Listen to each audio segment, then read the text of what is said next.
questions on the application of faith and love in the workplace. Faith and love in the workplace. What protections do we have? Because there should be, surely there's some like freedom of thought around religious protection as well. Yeah. I know there's in America, but is there any in the UK that protects from some of this? So, ladies and gentlemen, sorry to interrupt, but is it I'm sorry, I'm just answering his question. You're a warlock, aren't you? Don't be rude. Now I'm not going to take any questions from you. Right. So in answer to his question, ladies and gentlemen, I'm sorry, I forgot the question. Legal protection. Oh, legal protection, yeah. The British Constitution has adopted the Human Rights Charter in toto. That Human Rights Charter under clause, I think it's 9, grants you protection under religious freedom. But the reality is, ladies and gentlemen, when this is being tested in the court, we're seeing again and again that the commitment of the liberal progressives who control our courts to this charter is at best flaccid and limp-wristed. It is soy. And the reality is Christians are not well protected under the law. Furthermore, with the passing of the Communications Act, which came into effect this week, and the future proposal of the Islamophobia law that may very well become law, freedom of speech in this country is essentially, to all intents and purposes, dead. All of you need now to accept that reality. Freedom of speech in this country is dead. Deal with it, because we allowed it to happen on our watch. But if we want to give a better world to our children, we must organise in every possible way to win back the freedoms that the Labour tyranny and the progressive tyrants are trying to take away from us. And we must win back our freedoms, like the freedom of speech, ladies and gentlemen. Any other questions on the freedom of speech and Christianity? When would you say freedom of speech died? Literally this year. Any other questions of free speech and Christianity? Why did it? Let someone else ask a question. How can we organise what you're speaking about? Right. How can we organise as Christians? Get political. Anyone who teaches you that Christianity and politics doesn't mix, or that Christianity doesn't have a political agenda, if they are a Christian, they are simply wrong. They may still be a Christian. This is not one of those issues that decides whether you're a Christian, but anyone who tells you that Christianity is not political or does not have a political agenda simply doesn't understand the Bible properly. They are wrong. An example, please. I'm dealing with your first question. Therefore, as Christians, we should organise politically. Get behind Christian political parties like the Christian People's Alliance, who at this moment is badly led by Sid Cordell, a man who has run out of steam, run out of ideas, and can't advance the party anymore. But that party is moribund because too many Christians are joining the Reform Party or the Labour Party or the Conservative Party than actually getting behind a Christian political movement. We've already seen, ladies and gentlemen, that Muslim militants and progressive militants are elected to Parliament to stand up for their ideologies. But how many MPs are in Parliament defending Christianity? None. I know of one, maybe two, possibly 3 or 4. But the reality is, we would have more MPs in Parliament if we did 2 things. 1, we consolidated behind overtly Christian political parties, and 2, we consolidated the Christian community geographically by constituency and all moved into the same areas so that we became the dominant demographic, and then our voice would be heard. Any other questions on Christianity and democracy? Ask you, so as Christians, On Christianity and democracy, go on. so as Christians, the problem is it's just a religious identity. They're not Christian. Whereas some English people here, they're not Christian, they don't identify with Christianity. And their heritage is probably like pagan.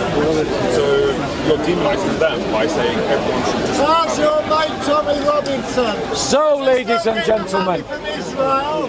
Is he still I'll wait until he's shut up and then I'll answer your question. He's a friend of Just going to wait until the heckler's done and then I'll answer the brother's question. Yeah, because you only answer the questions you would answer. You would never answer a good question. Hey, I've asked him before, he won't talk to me. He knows he's in the... And this is why I don't talk to him. He's demonstrating why I don't talk to him.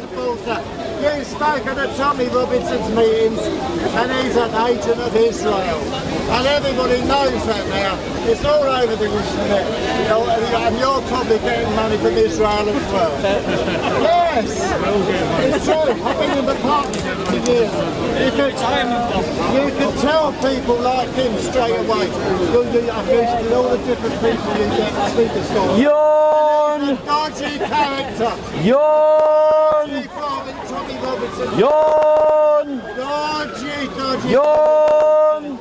See? Yawn! He's trying to make us into Yawn! Join in when you like. Yawn! Yawn! Go to the old Yawn!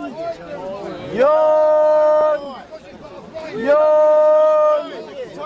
Yawn! Yawn! Yawn! Yawn! Yawn! Yawn! Yawn! Yawn! You're crap support, guys, honestly. a big kid. Are you done? Right. In answer to your question, the premise of the question is that if we establish a Christian state, we demonize non-Christians. That's funny, because I know in the Quran that Christians are demonized. They're called the worst of creatures according to the Quran. And under Sharia law, Christians are abused by terms like kafar and mushrik. These religiously inciting terms are derogatory against Christians. And in an Islamic caliphate, Christians will be made second-class citizens. And so I will not take lectures about demonization from Muslims that believe in a book that demonizes Christians and who subjugates Christians in a religious apartheid. But, ladies and gentlemen, let me correct the brother because he's wrong. Under Christian law, everyone, no matter their religion, would be said to be made in the image of God. This brother is made in the image of God, and he would be treated equally under Christian law as I am. If I broke Christian law, the punishment that I receive would be identical to the punishment that he would receive. And so there would be equality under the law. But in the apartheid system of Islam, if me and him broke the same law, depending on who we broke it against, whether the victim was a Muslim or a Christian, and the perpetrator was a Muslim or a Christian, we would receive different punishments. And his punishment would be less harsh than the one given to me, ladies and gentlemen. That is the very definition of apartheid, ladies and gentlemen. So never take a lecture from a Muslim about the idea of the superiority of Islamic law over Western law, because they're bad car salesmen looking for the ignorant to fool. Any other questions on the contrast between Sharia law and Christian law, ladies and gentlemen? No, I'm taking questions. Let me take a question from someone else and then I'll come back to you for another question. Any other questions on the difference between Sharia law and Islamic law? Yeah. What about the bombing of Germany? Sorry. That's what happens under Islamic law. Okay. German children alive. Right, ladies and gentlemen. Right. Let me give you an example of something that happens under Islamic law. This is what the BBC never tells you. More than 200 Christians have been massacred, butchered, murdered in Yalawata Market Square near Makurdi in Benue State. In the brutal attack, Christian families who previously fled violent persecution, so they were already refugees, were targeted again by Islamic militants who, as they slain women, children, old, young, able, disabled, cried out Allahu Akbar as they slew Christians. And the lying BBC never told you about it, because the lying BBC only care about Gaza. I say, forget Gaza. Let's talk about what's happening to Christians in Nigeria. Forget Gaza. Let's talk about what's happening to Christians in Sudan. Forget Gaza. Let's talk about what's happening to Christians in Syria. Forget refugees in Gaza. Let's talk about the refugees from northern Cyprus and Artsakh, Armenia. Every one of you who is a Christian has a duty to challenge the liberal narrative and shove the persecuted church down their throat, ladies and gentlemen. And this violent jihad, ladies and gentlemen, is justified in Islamic fiqh. So let me just read to you the relevant passage.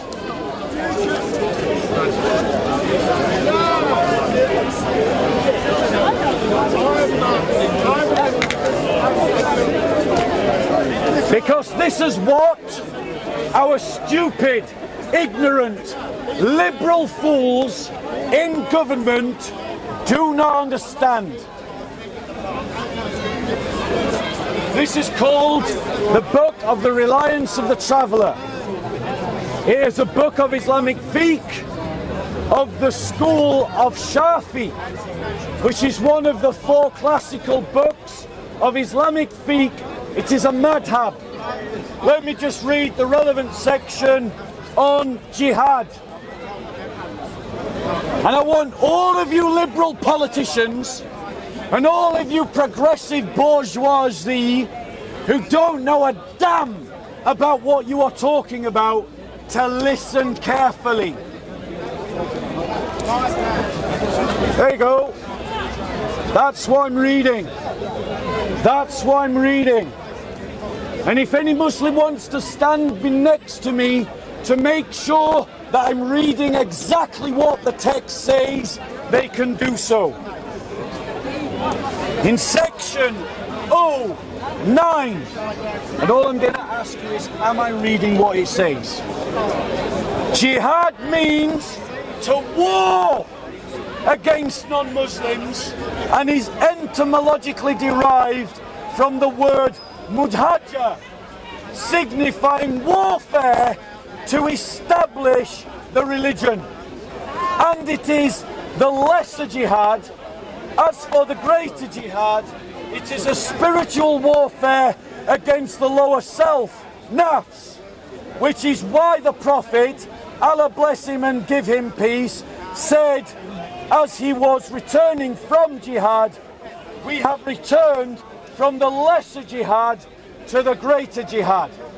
The scriptural basis for jihad, prior to scholarly consensus, is such Quranic verses as fighting is prescribed for you, Quran 2:16, slay them wherever you find them, Quran 4:8-9, fight the idolaters utterly, Quran 9:36, and such hadiths as one related to Bukhari and Muslim that the Prophet of Allah, bless and give him peace, said, I have been commanded to fight the people until they testify that there is no God but Allah, that Muhammad is the messenger of Allah, and perform the prayer, pay the zakat. If they say it, they have saved their blood and possessions from me, except for the rights of Islam over them, and their final reckoning is with Allah. And the hadith reported by Muslim, to go forth in the morning or evening to fight in the path of Allah is better than the whole world and everything in it. Details concerning jihad are found in the accounts of the military expeditions of the Prophet, Allah bless him and give him peace, including his own martial forays and those on which he dispatched others. The former consist of the ones he personally attended, some 27 others, say 29 of them, he fought in 8 of them and killed only one person with his noble hand, Ubay ibn Khalaf, at the Battle of Uhud. On the latter expedition, he sent others to fight himself, remaining at Medina, and these were 47 in number. Have I read accurately? Yeah. Have I distorted the words in any way? Kind of. You read it accurately, Oh, but you- literally, listen. I literally just read the text. Yeah. And here's the taqiyya. Even though all I did is read the text, he's saying that I distorted it. Anyone who agrees with him that I distorted it, you can read it for yourself in my hands to see if what you read matches what I read. Let me go on, because I'm answering a question. Right? Now, listen to the next bit, because this is what our idiotic elites do not know. Because this is what is being taught in Islam. Listen, if none of those concerned perform jihad, and it does not happen at all, then everyone who is aware that it is obligatory is guilty of sin if there was a possibility of having performed it. That means, ladies and gentlemen, we will never, ever de-radicalize the Islamic community. And the more familiar Muslims become of their teaching, the more radical they become. Now the liberals refuse to accept that. The liberals refuse to accept that because their ideology ignores the books. But do you think that the Muslims ignore the religion of demons are trying to tear the world to pieces? You ask yourselves right now, what does this world need more of? Love. More reasons to hate or more reasons to love? If you agree with me that what the world needs is more reasons to love, then you have just found yourself the reason to become a disciple of Jesus Christ and not a disciple of Muhammad. Well done, Bob Sealer. Well done, Bob Sealer. Right.